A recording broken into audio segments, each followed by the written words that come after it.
Lagay tayo tubig. Lagay tayo asin, sibuyas, sili, kamatis. Takpan natin mga karagon. Lagyan natin yung isda.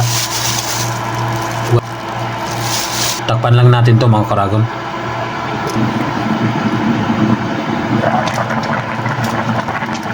Lagay tayo ng lemon.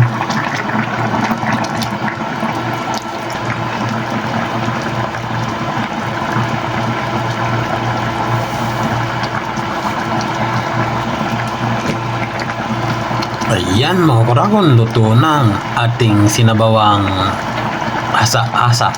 Thank you for watching.